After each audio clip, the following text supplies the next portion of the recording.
Al otro lado tú pasarás y allí tú vas a entonar. Del otro lado canto. And I remember that when I was singing that song, I raised my hands and I say to my God, I forgive the person that did me that. And I say to my God, forgive them. And forgive me because in this time, I need you so much.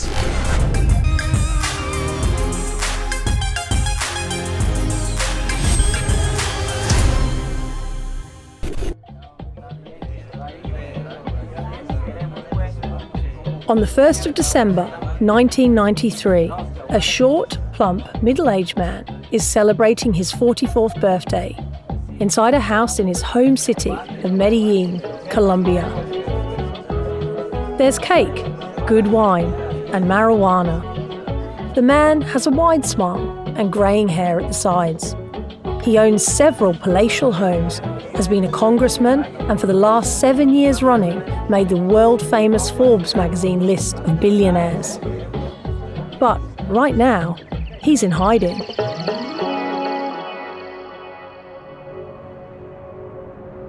The next afternoon, the man sits inside waiting for a boy who's been sent to fetch lunch from a local restaurant. Outside, hundreds of police and soldiers quietly surround the building, blocking off the streets and taking up their positions. At 2:51 p.m, two of the heavily armed cops from an elite unit of Colombia's national police approach, knock on the door, and when no one answers, they smash their way in. Hearing the noise, the man runs upstairs, climbs out through a window and jumps onto the roof of the next-door building. Despite his wealth, he's barefoot and dressed in faded jeans and a blue polo shirt. With the police now closing in from every side, his money cannot save him.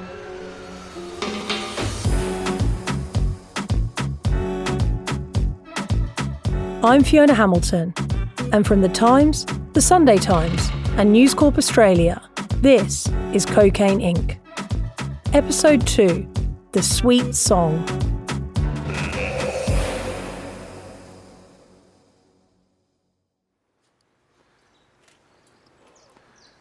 To understand what led to the death of Ellie Edwards, which you heard in the last episode, you need to start here.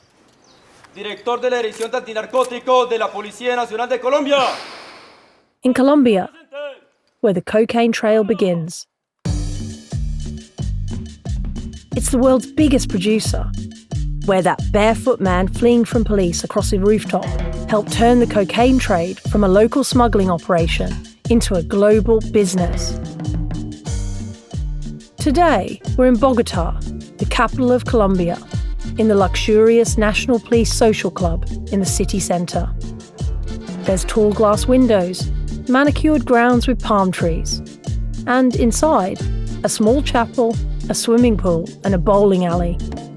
It's where some of the city's cops come to relax. My colleague, News Corp Australia national correspondent Stephen Drill, is sitting at the bar.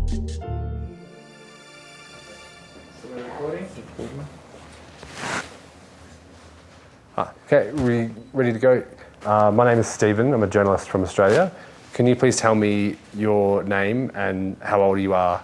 My name is Jose Fernando Carvajal Rueda. I'm 27 years old. And do you have children?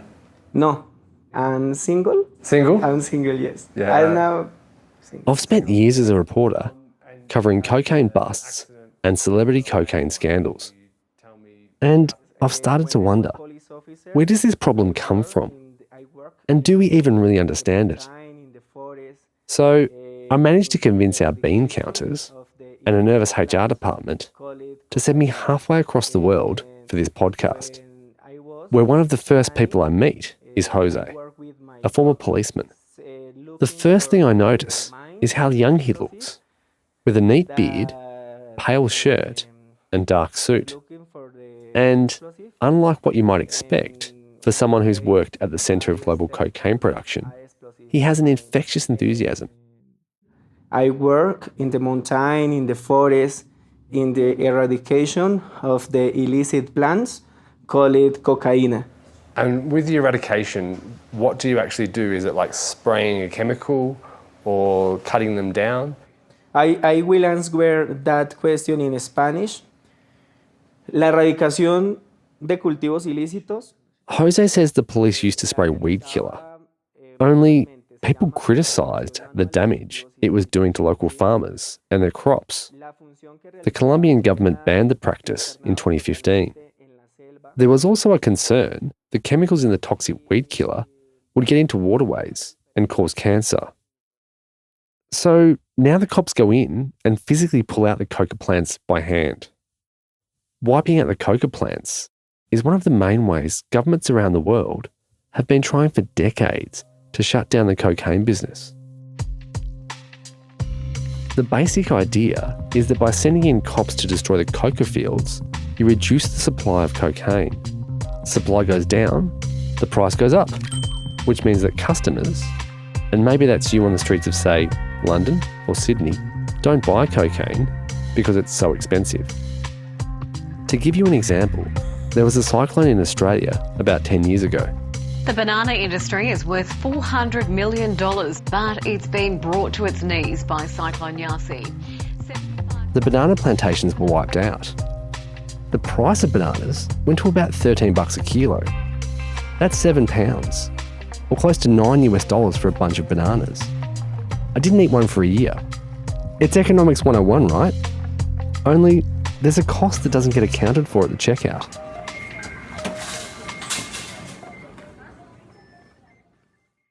La función que realizábamos era internados totalmente en la selva de nuestro país. When the Colombian police were sent to destroy the coca crops, Jose says it was his job to go ahead of the other officers with a sniffer dog. Jose and his dog went alone through the forest to make sure a path was clear for the rest to follow. And one day I stepped on an explosive mine and I lost my legs for that. He lost his legs. That landmine was left by a cocaine cartel to protect its harvest. And whoever set it packed the bomb with nails and glass. They also put in dog shit to make sure the wound got infected. I've seen a lot while reporting on crime, but the evil intent of that decision is hard to get over. Jose was left lying on the forest floor. I was so bad. And I remember that I look in the sky and I answer to my God, God, why? And the helicopter arrived 30 minutes later. His fellow cops dragged him out under heavy gunfire from the cartel. Jose was taken to hospital. Both his legs were amputated. He lay in a coma for 18 days. Finally, he opened his eyes. I remember that the thing that I see was my younger brother. In that moment, I thought in my family, I lost my legs. But in any moment, I lost my dreams. And I fight for my dreams with effort, with a smile, because I love my country too. And I think that I should continue service to my country. Jose says his fellow police officers are warriors who fight all day, every day, against the drug gangs, losing limbs, losing their lives, leaving behind their homes and families. And it's that human cost that doesn't get accounted for at the checkout. Yes, when I lost my legs, I arrived at the clinic. I cried so much, but I take a decision so important for my life.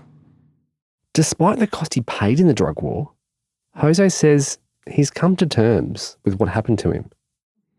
One day I wake up so sad, and I remember that I hear a nurse hearing music, Christian music, música cristiana. And there is a part of the song that I would like sing at the people. Yes. Yeah. Mm. Cuando tú estés frente al mar y lo tengas que atravesar, llama a ese hombre con fe, solo él abre el mar. Hermano, no tengas temor, si detrás viene Faraón, del otro lado canto. And I remember that when I was singing that song, I raised my hands and I say to my God, I forgive the person that did me that. And I say to my God, forgive them. And forgive me because I need you in this time. I need you so much. Jose forgave the cocaine gang who set that landmine. Today, he's living in Bogota, studying law. I will be an excellent lawyer. And somehow, he's still managing to smile. Given what happened to him, you might have thought Jose would be pretty down on the practice of cops pulling out cocaine plants. Except he isn't. Es un trabajo que realizamos en el área de erradicación bastante difícil. It's a difficult job, but he says it's important. Which is where we get back to what I was talking about with the bananas. According to economists, by reducing the supply of the coca crop, you would think it would drive up the price of cocaine. Jose says something similar. Es una ley de la economía que se llama demanda y oferta. It's all about supply and demand. Except, as I was about to discover, in the cocaine business, it doesn't work like that at all. We finish talking and head out of the police social club together, Jose walking slowly on his prosthetic legs. God bless you. And never forget that the life will be better with a smile, with a laugh. Maybe it's a message for you.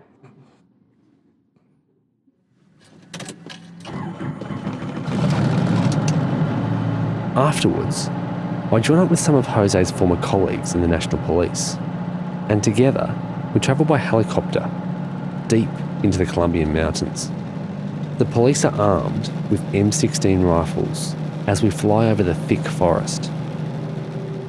We land and climb into heavy-duty 4x4s, then drive along muddy tracks, heading deeper into the jungle.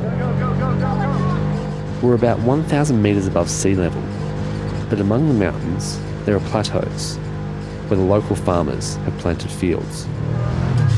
We walk. Among the trees, I see neat fields with row after row of coca plants with their flat green leaves and bright red berries, the source of the global cocaine trade.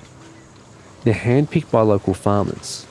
Only here, there's no farmhouse, just some ramshackle buildings made from timber and corrugated iron sheets. Leaving the car behind us, we walk closer and are standing there in silence when suddenly the forest erupts around us.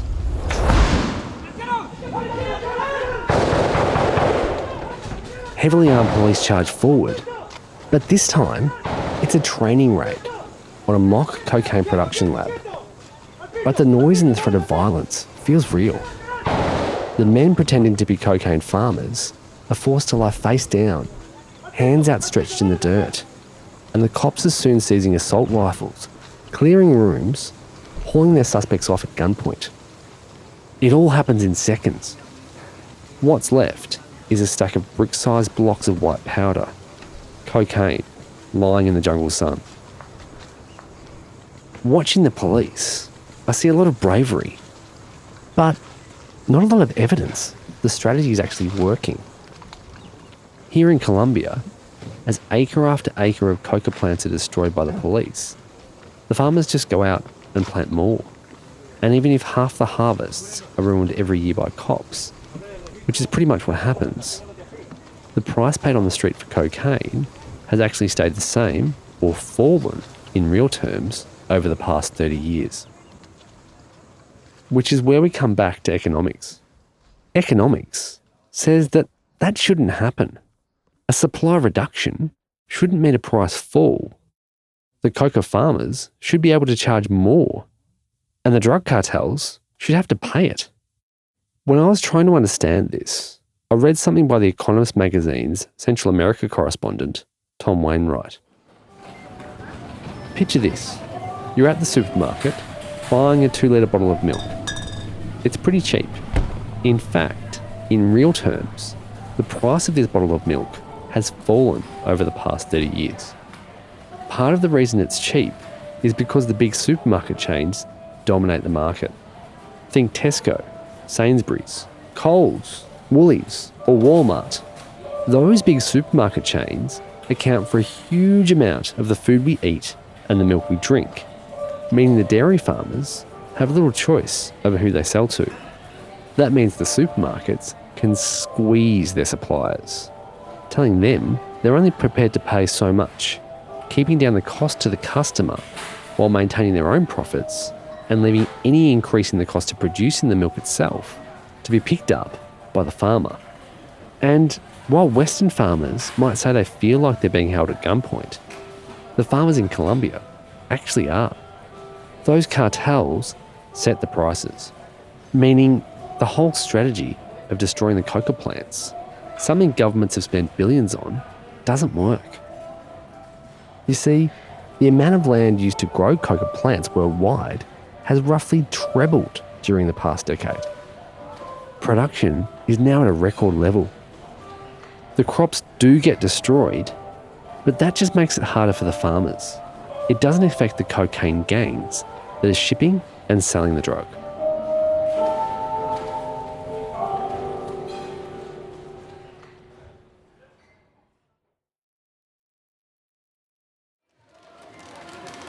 Looking back at what I've seen so far in Colombia, it's the sheer violence of the drug trade that stands out. Jose's injuries from a landmine, the police training for a raid with both sides armed with submachine guns. Who created this business model? There's really one place to go to find the answer.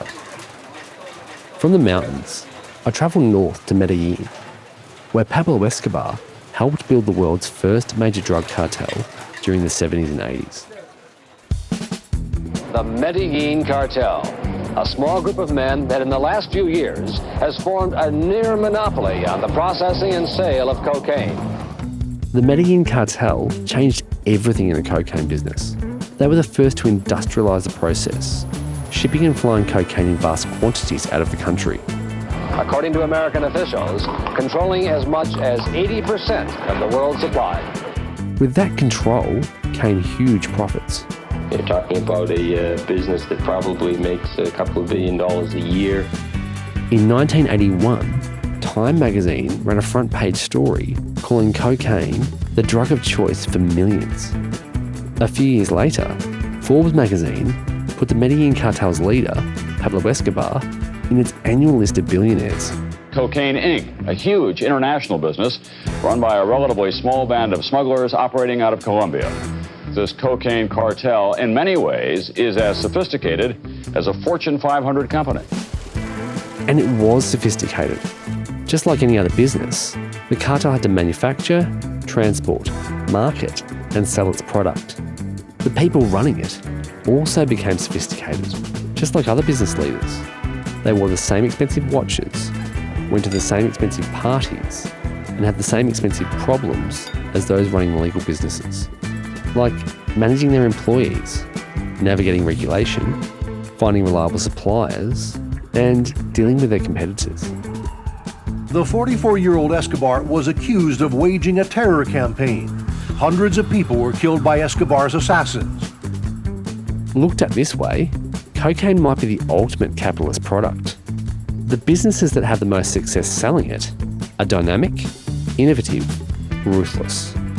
loyal only to the pure, unfettered free market. Pablo Escobar had been a fugitive for more than a year and a half after escaping from this prison where police say he still ran his cocaine empire. Until, of course, it ended.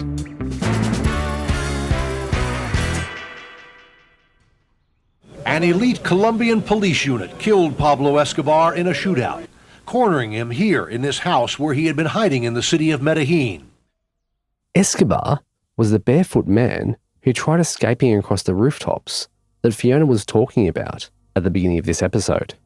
He'd vowed to go down fighting rather than surrender, and was true to his word, firing at the police with a 9mm pistol in each hand.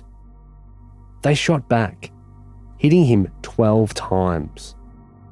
Escobar fell, dead, on the terracotta tiles. The police posed for photos, smiling, holding their guns over his bloodied body. It looks like a trophy photo taken by a hunting party. Colombian authorities say its message to other drug lords is to surrender or you will be killed. But that message didn't seem to get through. In the year after Escobar's shooting, his cartel broke up into factions, and so did the control it had over the cocaine business.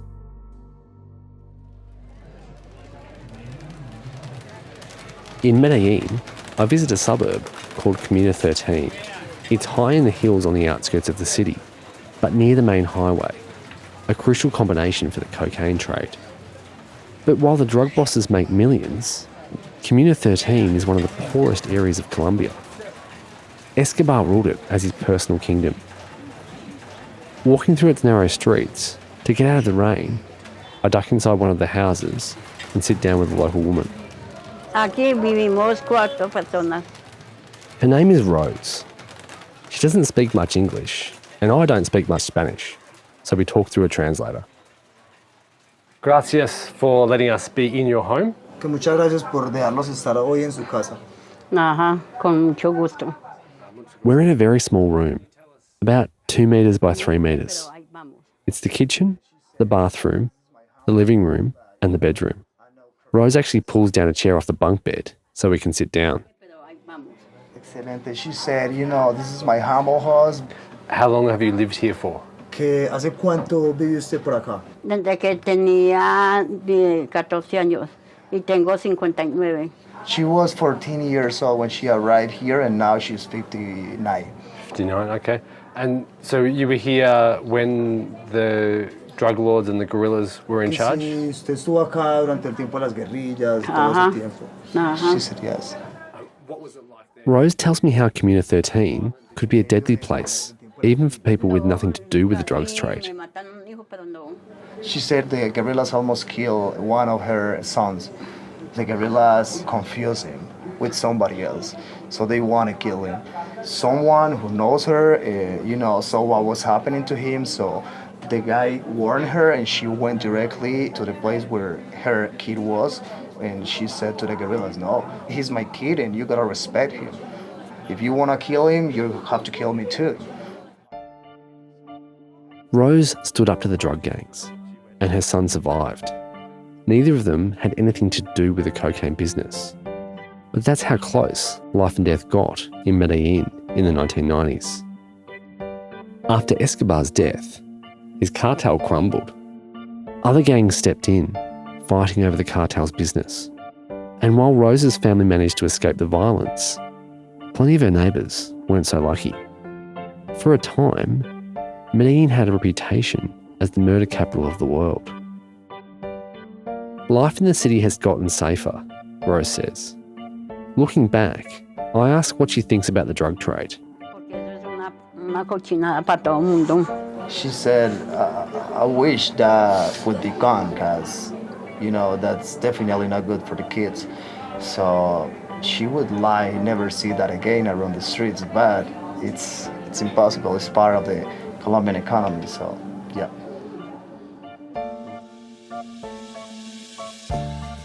Rose and I don't chat for too long before I leave and make my way back to my hotel through the narrow streets of Medellin. But what she says stays with me. What she said is that the cocaine business isn't just a criminal enterprise. it's bigger than that. So big that it's part of the Colombian economy. Just like, say, the oil industry or mining. Huge, multinational industries with power to change the lives of millions. And in some cases, more powerful than individual governments. I'm still thinking about it months later.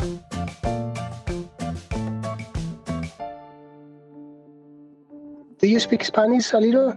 Poco. Which is how I ended up on a video call to another person who's witnessed the rise of the cocaine industry in Colombia. This is Dr. Luis Velez. Today, he's a law professor.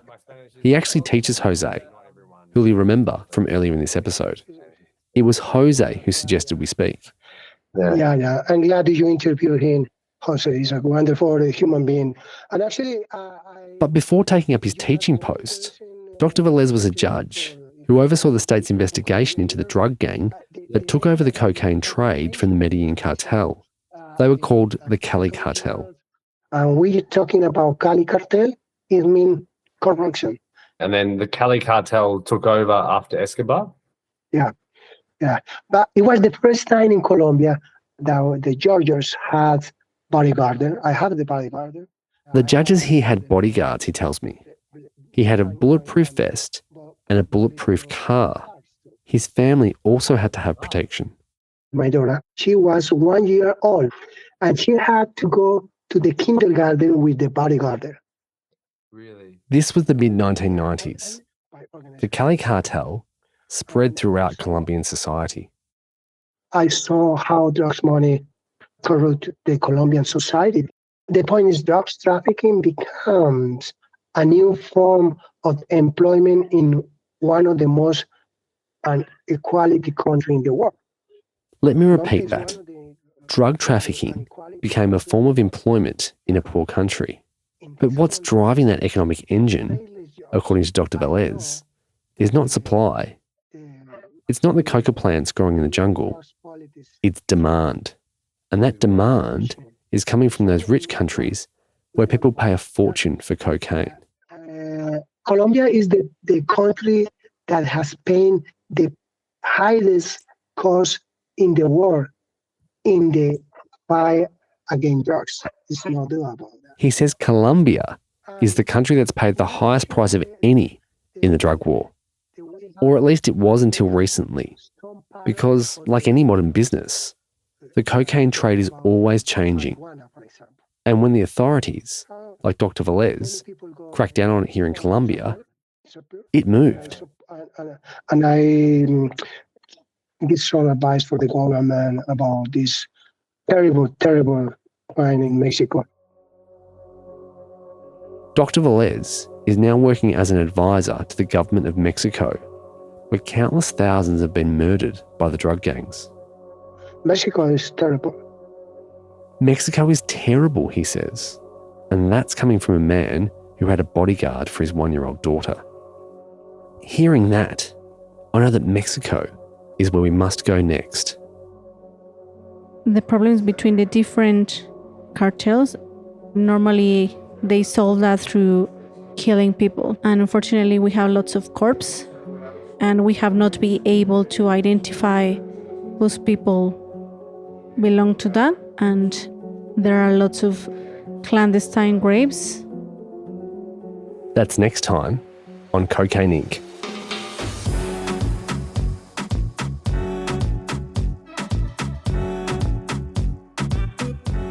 Cocaine Inc. is a joint investigation from The Times, The Sunday Times and News Corp Australia. The reporters are David Collins, Stephen Drill and me, Fiona Hamilton. The series is produced by Sam Chantarasak. The executive producers are Will Rowe and Dan Box. Audio production and editing is by Jasper Leake, with original music by Tom Birchall. Additional recording by Jason Edwards. And if you want to get in touch with any questions or thoughts on the series, email cocaineinc@thetimes.co.uk.